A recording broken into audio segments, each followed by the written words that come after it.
Good morning, United Kingdom. Good morning, and another great morning, the 1st of October, with the property fixer, Lakhi Singh. Good morning, Lakhi Singh. A new Good day, morning. a new market, and a new set of experiences today. I think you're interviewing somebody very famous today, Mr. Ninda Singh Johau. Gentleman who created Munda Bachke. Is that right? That's correct, yes. Got an interview with him, and it's literally in about an hour after this interview. So he's coming into the office. So you're making moves. Well, yeah, I'll be doing some Bhangra, and we'll keep it entertaining. So everybody need to watch the video. He's going to probably ask me to get up and do my dance moves. Excellent, excellent. Right. So are you interviewing for some particular reason, Lakhi? Is there a topic?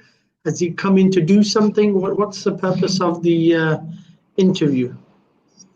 Well, he's going to be interviewed on the Property Fixer channel, and the idea would be to find out about his life story and find out a bit more about how he's become successful in business and property. So I think he'll be a very good case study from a point of view of the way to manage business and grow your business and manage all the obstacles in the way. I think so. We'll be bringing up a lot of knowledge and information for those of you out there who are now maybe concerned about how to deal with the minefield of the recession, of COVID-19, of all the changes in flux in the way business is going to be running, furlough, all these sort of issues which are right in the forefront of everybody's minds, and they're thinking, which way is everything going to go? So excellent. Okay, so I think he's coming in for some award ceremony, but I wasn't quite sure. You're telling me differently, but I'm sure you will reveal it during the interview. Okay, today's topic, in line with this week's general topic, commercial lending, buy-to-let mortgages. Today we're focusing on the best deals or the interesting deals of 2020. So the type of deals in the commercial market that have come up, even though we've had about 6-7 months of full stop on the general commercial market. We're just reviewing those type of deals you would regard as having been interesting or exciting in 2020. So the saying of this week being, do something that scares you every day. Superman, obviously, as you are. Bullets bounce off your chest. Is there still another question unanswered? Is there anything that scares you? Spiders, or rather than it being a spider, maybe Spider-Man, because he's obviously also a superhuman hero. Or is there something else that scares you? And this saying that we've got going on this week, do something that scares you every day. Is this about change, Lakhi? Are we trying to tell people change because you've got to change? It's like what Ninda said. Yeah. Actually, literally, as you said to me, what scares me is the inability for a lot of people to change, and that literally, it's how do you say? I think we're in sync, VJ Sal, which is that there's a huge amount of flux in business and in property, and I don't think many people are really paying attention to the overspill of the repercussions of what's going to happen post COVID-19. And the most scary thing about this is that we are not out of the thick of it, because we've just gone through we're going through the beginning of the second wave, which is a 6-month wave. And you've got all sorts of lockdowns and non-lockdowns and maybe lockdowns and changes in the way that the whole economy, how people are actually, what people are being told to do. So a lot of people are quite scared sort of the unknown. And I think it's going to cause that in itself, market uncertainty in itself is actually stifling the whole economy. And as we get involved in a lot of bridge lending, we're finding that, you almost have to, you have to literally show so much more information about the clients, and the bridging companies even now are very scared of lending to people lest they know nearly every single thing about them.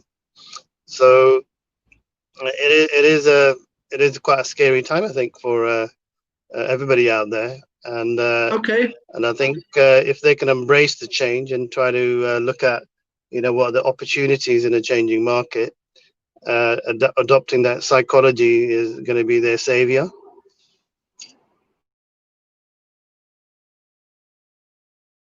Okay, we've got a shout out from our favorite Sajal Patel, who asked a question yesterday about commercial lending. We will answer that as we go on. We've got Roger, and we have, who's the third person? John Smith as well, saying hi to everybody this morning. Excellent. Right. Okay, so uncertain times. Sajal's asked a question yesterday, and I don't want to miss anybody's important question. We may be changing the format of this drive time, where we will invite questions that we feel are important for individuals to be given a login, and they can actually log in and ask the question themselves. Rather than it being typed out and we're reading it, they can actually log in as soon as they want, come in on the drive time, ask the question, and the topic will become part of the drive time. So we'll have the question, rather like having a panel question. They will come in, ask the question, we will give them the answer, and that will become part of the drive. So we're going to change the format in this month, hopefully. It will be in the following week, not this week. And people who want to literally log in, join us on the drive time, ask their question. Obviously, we've been told lots of people are a bit shy about coming on to the drive time. But I think Sajal has proven that you can never be too shy enough, because she came on, and I think she's become a bit of a movie star. I think there's probably lots of contracts flying around for her in Bollywood and Hollywood maybe. So we're going to change, hopefully next week we'll have the format changed, where questions can be asked directly of the speaker, of the panel, and of the guest. So Lakhi, Sajal says, commercial lending, what are the pitfalls? What should she be looking out for? What is there about commercial lending that is quite aggressive compared to regulated lending, as we were talking to Bob Singh, I think, day before yesterday? It seems to be there's a marked difference. So what are the pitfalls? What does she need to keep her eye on in terms of making sure she doesn't end up in a contract that she can't service? Okay. First of all, there's a lot of information that a lot of let's just say a typical borrower in commercial lending wouldn't necessarily know, but it's actually probably the fundamentals, just like any contract. So the way commercial bridging works, it's even more, let's say, in the favor of the person that's lending the money or the organization lending the money. The reason that is basically if you don't return the money and it's unregulated money, then they've got rights to point something called LPA receivers on your properties. So if you've got into default or you've missed payments, they can literally within a couple of days say you've broken the contract and appoint receivers to start collecting the rents, or they will also use their power of sale to sell the property to get the money back that they've lent you. Now, how is that different from a regulated bridge or a regulated buy-to-let lending? It's completely different because they have to well, if it's a buy-to-let regulated mortgage, then some ways this is where there's a bit of an overlap. Commercial lending is over this side, which is bridging, etc., etc. In the middle is buy-to-let, and at the other side of it is residential borrowing for your house. And the laws that govern buy-to-let and the laws that govern bridging are pretty much 100% the same. And that's where the problem comes. When a lot of people bridge, they may not also realize that the bridging company, for no reason whatsoever, actually can decide they just want their money back. And they actually, a lot of clauses are put in there that allow them to just take their money back, and they can pull out. And even if you decided to go for a loan, paid the solicitors, paid your commitment fees in, done all the bits you needed to do, if the bridging company last minute decides they don't want to lend to you, they don't have to lend to you. They can pull the loan at any time. And I think that's, how do you say, in buy-to-let, that's probably less common, but it's probably been happening behind the scenes. But in bridging, when you speak to a solicitor, they'll warn you, if you do speak to them, say, look, how does it work? Can they pull out any time? And say they can and pull out any time. So those are some of the marked differences. Very scary, Lakhi Singh. I think it's very scary. Okay, Sajo obviously has asked another question. I think she asked this maybe yesterday, a few days ago as well, around lease options, but we'll discuss in a bit. Bob Singh, as usual, the property fixer, Bob Singh. Thank you very much, sir, this morning. We should have you on, I think, next week again. I think there's a depth of knowledge there that we're going to try and tap into. I think it's doesn't do justice for people who are very long in the tooth and have been in banking. He is a big banker, used to be a big banker. Now he is a mortgage broker. And he's got a lot of knowledge there. And I think there's lots of stuff that gets discussed that helps people while they're listening to this drive time. Sajul's question is very simple. She says, well, for people who are about to lose their homes, lease option is a good deal because it helps them out of that problem. But I think I beg to differ in her statement there, because lease options aren't really designed around residential homes, and because the lease option gives the right to the option holder. So if you're losing your house, a lease option I don't think really works. All it does is it gives the option holder the right to take over your asset. But there's an underlying problem, and this problem everybody likes to avoid. And that is anything that's associated around a lease option or a future option have no responsibility upon the option holder. The reason being, as soon as the interest rates go up, and they will go up, because you're at you're at what? Is it 0.5% that we're at? There's only one way up. I think it's 0%. Is it 0%? Right, there you are. It's at 0%. And there is only one way, and that is not Essex, but it's up. And once the interest rates go up, anybody taking your asset over in control to take the pressure off you is only going to manage it if the numbers make sense. If your mortgage contract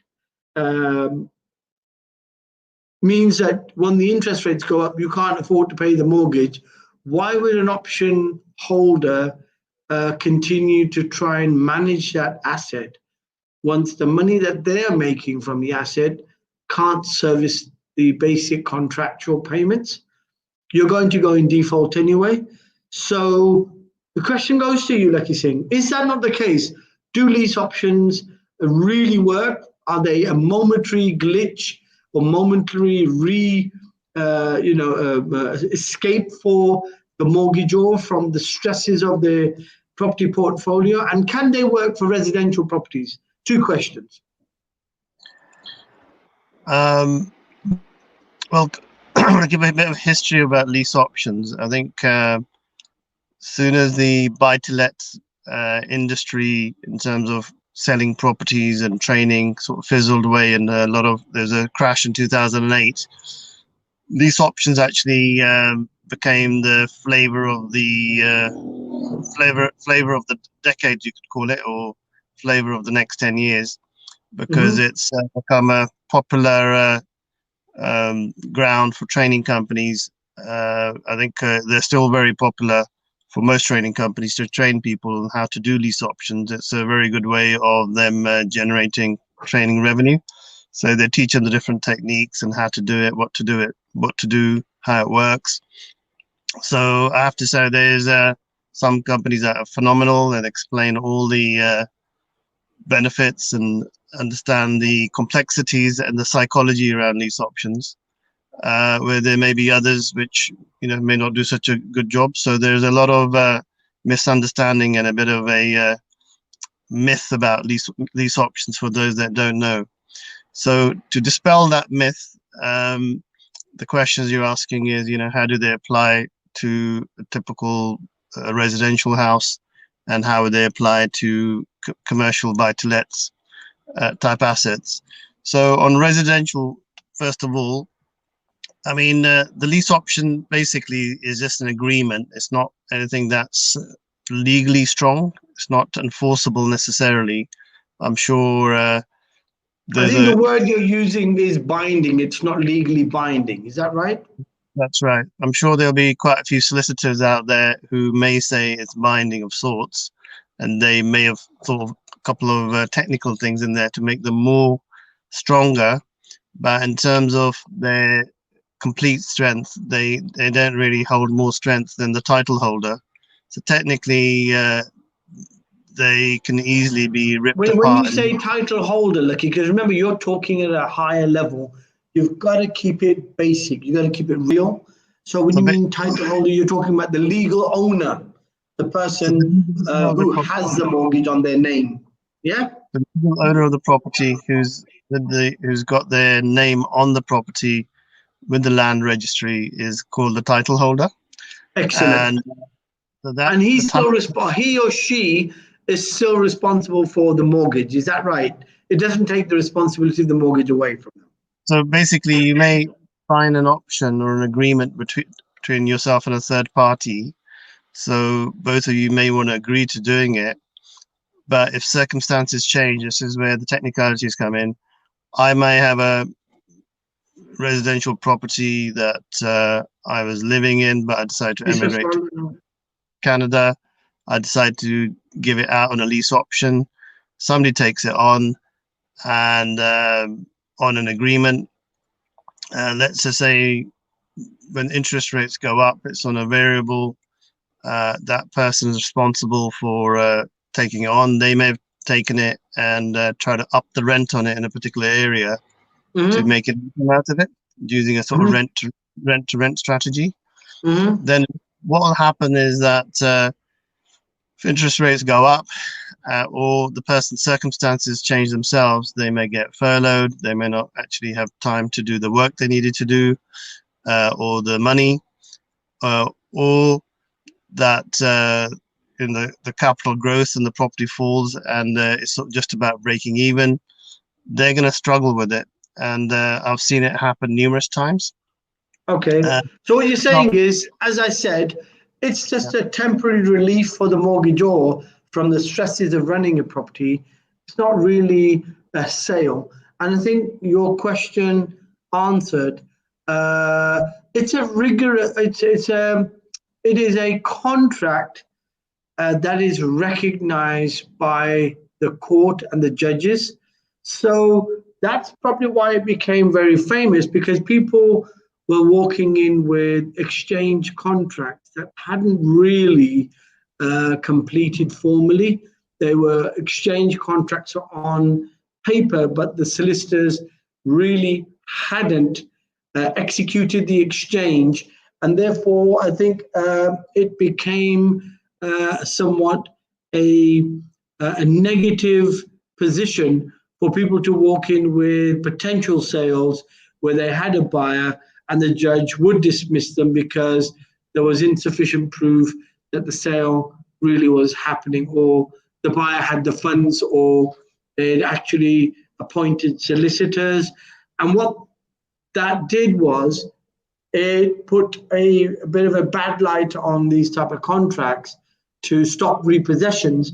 But an option deal, the only reason it has merit, I think, is because it's recognized by the courts. So an option agreement takes the immediate responsibility of running the property from the legal owner to the option holder, and therefore in court it could be regarded as circumstances to stop the repossession or legal action from the banks on a property. Is that correct, Lakhi Singh? Yeah, I think there's an option that's taken on, which is, I think, enforceable, which is normally done by developers based upon some sort of condition. So I might want to buy, I mean, I've just negotiated an option deal in terms of packaging it for a client yesterday. I was in for a couple of hours, and they wanted to sell a property with 14 units, and they also had 12 more units that they think they can get planning on, 12 one-bed flats. So what they said is that they would spend 30,000 on getting the application for the planning, but it will be conditional. So they wanted a higher price on the condition that they got planning, but they're happy to accept a lower price of the value of the 14 assets, or a little bit below, until the planning came through. So basically that's an option deal. It's usually, it can be conditional or unconditional, depending on a couple of factors. Then so lease option. It's a bit of a lucid arrangement, though, isn't it, Lakhi? It doesn't take away the legal responsibility or the financial responsibility from the mortgagor. Is that correct in statement? If it's an option, then I think that can be legally enforced. If it's a lease option, then I think that's on a weak wicket, because if you're just signing up a lease, you can actually exchange on a option based upon you fulfilling certain conditions in the contract. So that's a bit different. I think Bob Singh actually made a point on that and says, well, exchange, but only after you know that the other party has the funds to complete. Otherwise, it's a bit of a bad deal. And he's also given us a correction. The actual interest rates, central bank interest rate is 0.1%. So that 0.1% will make a big difference. A lot of the mortgage companies actually have raised their interest rates, which is obviously an indicator that something is around the corner. They're probably trying to gather as much money as they can if they've got the benefit of a 0.1% interest rate that they're playing on. So, and again, a lovely smiley to him being a big banker. Bob Singh, big banker. Thank you so much. Okay, Lakhi Singh, continue. Sorry, I didn't mean to butt in. You were saying? So I was just saying the difference between a lease option and an option is marked. A lease option is basically the reason that somebody takes on a lease option is, like you said, they need, there's an urgent need for them to either sell the property and they can't, and let's just say they're in a slightly depressed market or in a poor area, or certain repair works needs to be done to the property, they can't afford it. So for these reasons, lease option type companies or individuals will find those sort of people which have got a problem to solve, and they solve the problem. Say, look, we'll take the whole problem away. You can fly off to Canada and live out there, and I'll take the property on a lease option for 5 years, and then you can either buy it back from me on this price, or I'll keep it or extend the lease. So those terms on the lease are quite varied in terms of the type of contracts and what people agree. It all depends on what the vendor wants to agree. So so that could be pretty much anything. But but the idea is to really take the property and make as much income from it as possible if you're the lease option person taking on the lease option. And but I'd say about 90% of lease options are normally negotiated by a sourcing agent. They structure the deal, package it, and then they sell it on, and they may charge 1%, £2,000, or they may charge £10,000, whatever the amount is, depending on the type of income and how good the deal is. If it's a fantastic deal, they might charge a lot of money. So that's how typically a lease option would works normally, to try and solve a problem. And the issue is that some people don't number crunch or stress test. Again, comes down to stress testing, that the lease option, the strength and the viability of it as a long-term solution. Excellent. Yeah. Which is at the moment the thing that everyone should really be stress testing against is actually the impending interest rates. I mean, whether they go up in 2 years, they go around the corner. You have Black Monday when you wake up and find out all of a sudden interest rates have shot up because the American economy is now recovering. Whatever the reason being, you really need to be stress testing. That's what you're saying, Lakhi. I hope, Sajul, that's answered some of your questions about lease options. So be prepared to get a ticket to Canada. If you're doing a lease option, you'll get a return ticket to Canada with it. Right. So, I mean, question now, the interesting thing that comes out of this is that you said if the deal is juicy or it's got meat on the bone, can you give me any examples of any real juicy buy-to-let deals that have happened in 2020? Anything that you've dealt with in the last 9 months that was exceptionally juicy in the 220 year, which is especially in the buy-to-let in the commercial market? I mean, juicy from what perspective? From the buyer or from the seller? You're talking about somebody getting a good deal, or you're talking about somebody being able to exit a deal because they needed to get out of their sale? Which way around do you want it? Because I want to be quite objective with my statements on this show.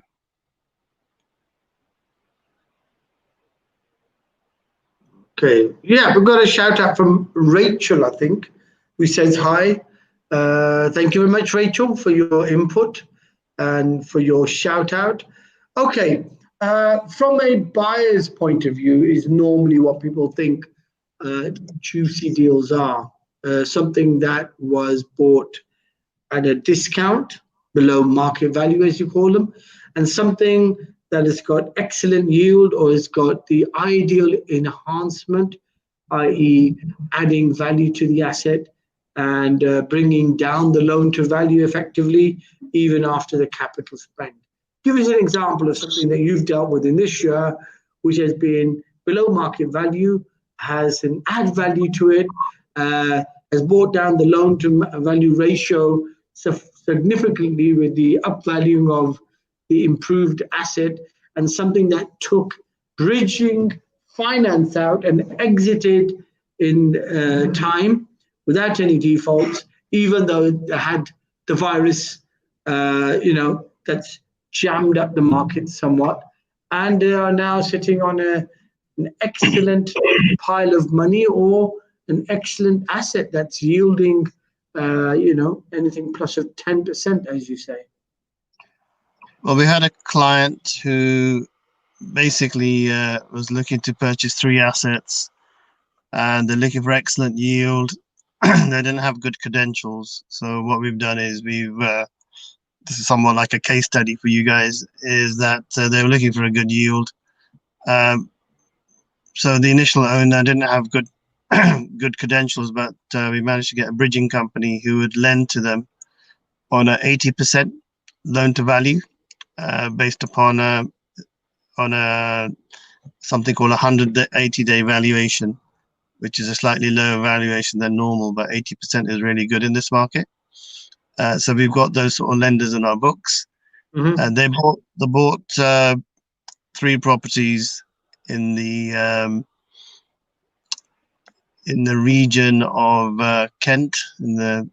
So basically, those 3 properties literally were yielding at 10%. They were sort of semi-city centre flats, and yielding around 10%.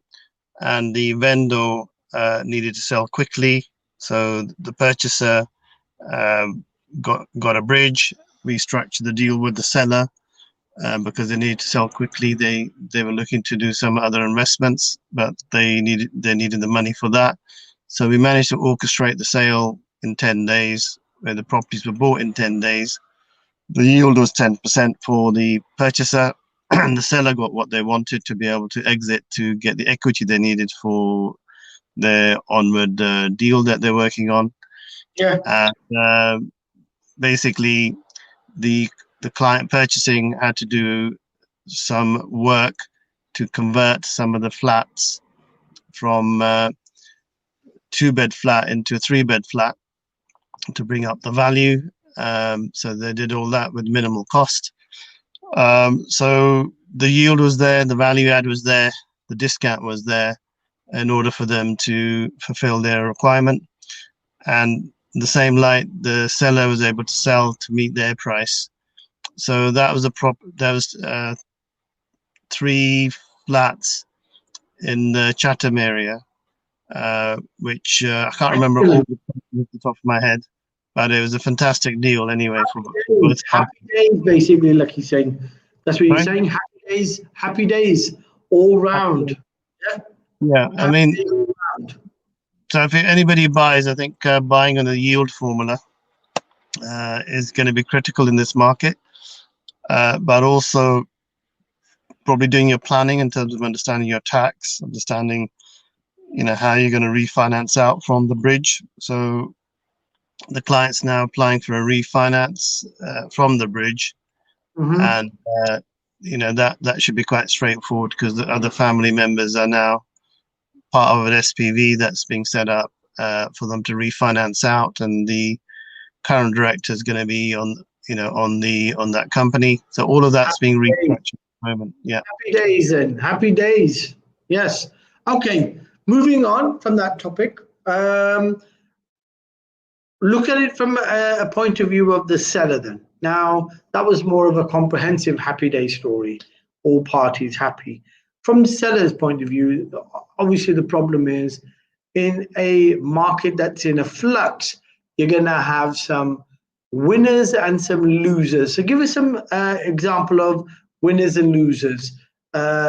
People who are having to take a hit, and those people who are getting a premium for the sale of their property because the market is uncertain and it's in a bit of a flux, and some people are desperate to buy while other people are desperate to sell, and buyer meets seller. Desperation creates an ideal storm.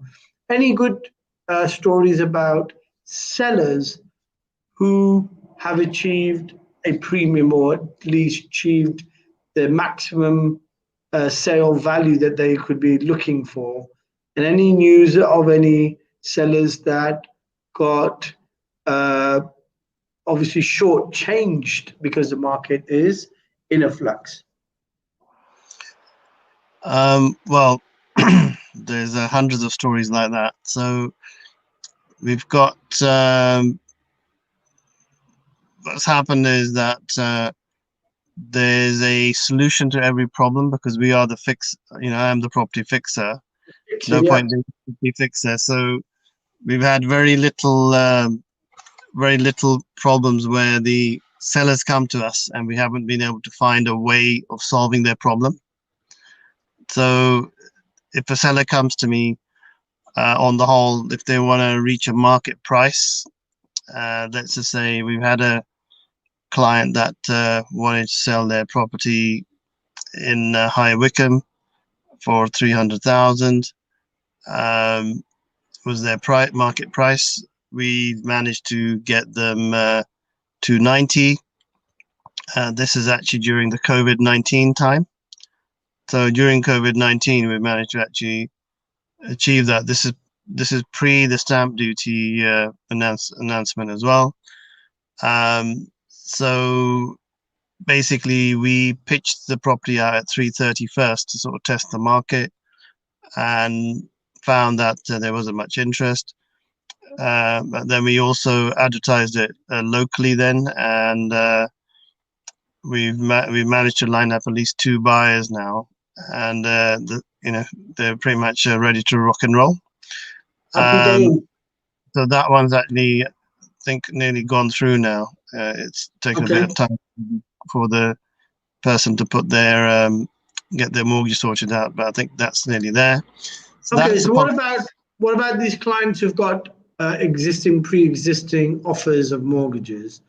Have they not been able to use that offer anymore? Has that been pulled? Because obviously this is a question more designed around brokers and IFAs, and I think Bob Singh will probably, when he comes on next week, put us wiser as to what's happened with a lot of those people who are sitting on genuine mortgage offers that have been pulled in the last minute, and they've been told nothing happening. What has happened to these people? Have they had to just unpack their boxes and sit down and wait for when the banks switch on? A question that comes out of this is, do you wear tights and a leotard, being it that you're the fixer, you're Superman of the square mile, the city of London, Mayfair surrounding? Do you wear a leotard as well, like Superman? Or are you in a full body kit like Spider-Man? Well, you just got to remember that superheroes don't really give away their secrets. So I've got to keep that information quite tight. Pun, I think. Tight, leotard, that makes sense. Okay, so we're not going to be told whether you're wearing a leotard underneath your shirt and tie, but that's all right. It was just a question, because I think a lot of people are curious about your superpowers and whether you actually dress up like Superman as well and run around the streets of Mayfair fixing things. Have you ever fixed anything apart from complicated property deals, finance, and legal issues around property? That's a tough one. Fixing things. No, I don't think I'm very. I'm very, very practical, but I'm very, let's just say, persistent. So yeah, I can quite good at DIY. So I have actually fixed up quite a few houses. I've painted the whole of the outside of a house. I've sort of stripped whole hallways and got them completely redecorated, built patios, Is and that those with, sort of just is as that a with your as because superpowers? and Is that with your sorry. superpower? Have you painted the outside of the house with your superpowers? Like you've done that and uh, changed the color outside, or did you actually get a roller and a brush and buy some masonry paint? I like to think that I did it with my superpowers, but that would obviously be telling as well. So can't really give away the secrets. A lot of demand is going to start coming through. I can see people and bookings are flying through the door. Zishan says, hello to the superpower or the superhero, the property fixer of Mayfair. Okay, the topic we continue, and that is scary times. I think that's really the undertone of what we're getting. Doing something scary every day is all right, wonderful, excellent. But the times are scary, aren't they, Lucky? Doing something scary is an individual's own risk, own decision. What about if the times are scary? The time that we're in now, 0.1%. There's only one way up. And you have people sitting on a negative equity, a diamond or a dynamite of negative equity, people who would eventually end up, if the interest rates go up, and when they go up, end up not being able to service their loan. What is there in this scary environment that you can do that's scarier than the environment around you? You got a new, fresh, I think there's a fresh news of a fresh a surge in the virus again. People have been told they can't meet up in numbers over 6. There's a lockdown technically of public areas. Restaurants, I think, and bars have been ordered not to open after 10 p.m. Very dangerous, very scary environment. How can you do something that scares you when the environment is already scary? What do you do? Can you take a business decision? Well, I think basically you got to do something that scares you. I think when we put that out there as a thought of the week, it's meant to mean do something that's going to be challenging. That's also going to give you a benefit if you put it in a positive way. So doing something scary and something that benefits you probably would be around things to do with maybe connectedness with God, let's say, probably would be the primer. So if you can be more connected to God, then what happens is anything that's whatever's going on outside your control ceases to mean anything. It's just the meaning that you're giving it that's actually becoming the problem. It's interesting you say that, because yesterday, or was it the day before yesterday, you used a terminology. If you're buying a property and you see the renting of a property to be a godly act or an affair, now, is it possible, going back to that question, that in this very scary environment, that people will revert to God or spirituality? Or are you going to find people more shifting away from spiritual to the real here and now? I think a lot of people need to ideally turn to something that's going to give them comfort. A lot of people, like myself, actually, I think I choose to sort of turn to God, but it's easy to turn to material things. So you may, might want to go and get some shopping therapy, or get go to a spa, to do things which are really going to help you to relax and not necessarily let the environment overwhelm you. But I think, godliness, looking after your health, being closer with your loved ones, if you can, if you're limited to 6 and you've got quite a large family, then that could be difficult. So I would just say that I think you've got a lot of time really to just be and literally BB. Okay, I like that terminology. BB. be BB. Okay, BB. How do you go to a spa with a mask on then and a screen on? Is that possible? Can you take a break from wearing a mask in a spa or in a swimming pool? Have you worn a mask underwater, Lakhi Singh? No. Okay, so that was quite a short answer to a difficult question. So you haven't worn a mask underwater. You don't recommend going to a spa with a mask on.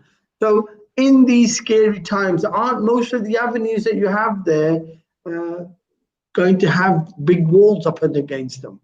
Cam says that you ride the difficult times and there will be some excellent juicy deals on the buy-to-let market available after the storm.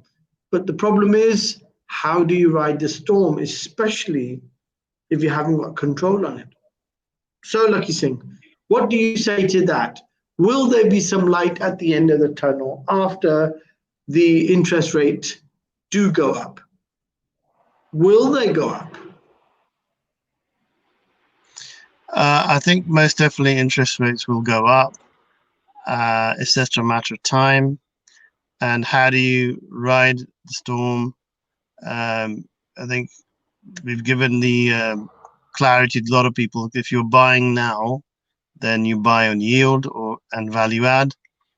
And you also do a 10-year fix or a 5-year fix to ensure that there's enough income coming in to protect your your costs are fixed, so you know really what your income and your costs are. And I think the toughest thing is going to be you may not be able to control the your yield, because if you bought in a particular area but there's a mass unemployment and your tenants can't afford to even pay their rent, and a lot of tenants you can't get anybody to actually rent your property, then you're going to be, and if you've taken on quite a few in that area, you're going to be then stuck. So I think just being very aware and doing your research is going to be very important. Okay, isn't there a lure though in the low interest rates? Because I know we were talking about them being really low, and Bob's put us wise and said 0.1. And isn't that the lure though in interest rates being low, that people have this luxury of the extra cash they're playing with? And it becomes very difficult for people to think that they need to switch from a fixed or from a low interest variable rate to jump into a higher rate, which is fixed for 5 years, because it eats into their cash flows. Are people happy to do that? Will people be quite happy to take a cut in the cash flows, especially if they have geared their lifestyle around it? Because I know a lot of property portfolio landlords actually are intrinsically bound by the lifestyle that they've set, by the cash flows they have from their portfolio. And for a lot of people who don't understand that, a lot of people, what it means to say is you have people who have a perfectly normal job. They have a 9 to 5. By the way, I'm sorry I missed out. Sonia Lambert says hi this morning as well. I forgot to give her a shout out. And I remember her because she was the one who cleverly said she's got a contracting job where she makes money from. She's got her husband looking after the property affairs, and she's obviously about to launch. I think today is a launch of her online business. The question is, a lot of people have geared up their lifestyles around the extra cash they make from these property portfolios. Is it that easy just to cut out, £5,000 or £6,000 and say, right, I'm not touching that now. Rather, I'm going to convert my mortgage into a fixed rate for 5 years. And even though I can afford to pay it with the rental incomes as they are, but I'm not going to now depend upon that extra cash flow. And can a lot of people do that when they don't have the ability to pay down the loan to value? Because again, we talk about that hidden shark under the water, negative equity. Negative equity also hinders people and their ability to get out of the standard variable they're on with low interest and jump into a fixed rate, because ultimately they're going to have to refinance, get a valuation, and the bank's going to say, well, can you pay us that extra £40,000-50,000 to bring down the loan to value to its actual ratio? So isn't it a every which way but lose? Even if they wanted to, they can't. And this goes back to that question we were talking about, debt provisioning. Surely if the banks gave that debt provisioning or that flexibility to their mortgagors by telling them, you don't owe that much now, we've written the book down, you only owe us this much, allowing individual mortgagors to take relief from that provisioning so that they could go out and refinance. But it seems that every which way but lose. Nobody's willing from the top to give relief to the people at the bottom. So how do they work that? What do you do?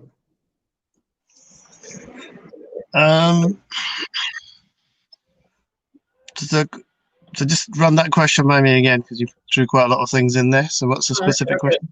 Simple. You've got somebody who's got a standard variable mortgage, right? So they're paying technically 0.1% plus whatever the mortgage lender puts on top as the interest payment for the mortgage. Excellent. First point is cash flow. The cash flow that's being made by these people who are sitting on negative equity assets is a lure. It's a bit of an attraction because they have structured their lifestyles around it. Somebody who's cash flowing an extra £10,000 a month because he's got exceptional cash flows coming in from his portfolio isn't going to be comfortable about changing the mortgage from a standard variable to a fixed rate and lose maybe £6,000 of his cash flow a month, especially if his lifestyle is depending upon it. Let's suppose they took that very strong decision to say, look, I don't need the extra 6,000. I'm happy to have 4,000, but that 4,000 is clean money. I'm going to be able to ride the storm, as Cam Patel says. I'll ride the storm, but will the banks allow that to happen, knowing that there's negative equity? Because as soon as you go to change your mortgage product, valuations kick in, the negative equity is realized, the bank will turn around and say, well, you need to bring this property back into the loan to value status, which, like you said the other day, is probably now 50 to 65%, which means they're going to have to cough up what? 50, 60, 70,000 pounds per property to bring the property back into line. Why would someone open that can of worms up? How do they get out of it, Lakhi? Okay, so before we even jump into the question itself, and just to summarize the question for the viewers out there, because they might not quite get this, which is that if somebody's already gone down a path of living it up on their portfolio, and they're basically living off a lot of the income, they pretty much become a full-time landlord. Once they've gone down that route, it's very difficult for them to turn back, because that's become a sort of psychological hold in their psyche in terms of how they're looking at business, which is pretty much living off the income of the properties. And I think there's quite a few people I know that actually have had it really good, and for the last 10 years or so, they've lived off the portfolio. They've got a good loan to value, so they think everything's hunky-dory. I've been meeting them and telling them, look, you really need to be careful. You need to start thinking about putting these on fixes, and probably reduces the amount of cash flow you've got coming in. It will become a problem. But the fundamental issue they've got is that they've pretty much had all the perfect storms, so they've almost had it a bit too easy, and they haven't really stress test again. The point is stress testing their portfolio and looking at it as more of a sort of, that is say, from an emotional point of view. They're not looking at it from a business point of view. So the fundamental point before we jump into how to deal with it is that a lot of people go out and they sort of somewhat do a couple of things, somehow make money, and it's almost aspirational again, or it's accidental, or it's by pure fluke. And they haven't looked at it from a very pragmatic accountant's spreadsheet point of view. And I think that's the fundamental thing that's lacking in terms of the education of anybody getting involved in property. It's seen as easy money. Everybody wants to jump into it. So my view in solving the problem is that number one is you have to have ideally a coach who's involved in property, who understands property intimately and understands how it should be run as a business. So if you haven't got that spreadsheet, you haven't got the forecast, as far as I'm concerned, the chances of you succeeding in the property business, especially if you've got more than 5 properties and you've got 40-50 properties, the likelihood is that you're going to get a major dent in your finances. I'd probably say it's 100% guaranteed you're going to have a major dent in your finances in the next couple of years. And if you're not now listening to this interview and realizing you're going to go back and re-engineer what you're doing to cover your back, so when interest rates do go up, you don't end up losing everything you've got. And the reason very scary time. Reason I stress this is that I've actually made this fundamental error myself. So I'm actually guilty of actually making one of the biggest mistakes myself, up to a point as well. So I really think it's fundamental to anybody's success now that they become a spreadsheet person and tying themselves into a fix and actually becoming more proactive in terms of setting money aside year on year is actually now the only way that they're going to be able to succeed. They haven't even got a choice. So they had a choice. Right. I think we're at the end of today's drive time. I'm going to have to say thank you, Lakhi Singh, for giving us the wealth of your experience. We're having to close off. Again, Lakhi Singh, the property fixer, thank you so much for your time. Tomorrow, I think we have a special guest, Ninder Singh Johal, again in with us, talking about lots of important topics. We are having a live stream interview today as well. I think, what time, Lakhi Singh, is that? That's going to be at 10 and 10:30, and then 10 and 10:30. Excellent. And how long is that going to be for, Lakhi Singh? I think it'll be about 40 minutes to 40 minutes. Thank you so much. We'll see you in about an hour's time, then, Lakhi Singh. Thank you so much for Lakhi Singh, the property fixer. See you tomorrow again, 8 a.m. to 9 a.m. tomorrow morning, asking us the difficult questions about property and business. Thank you so much. Take care.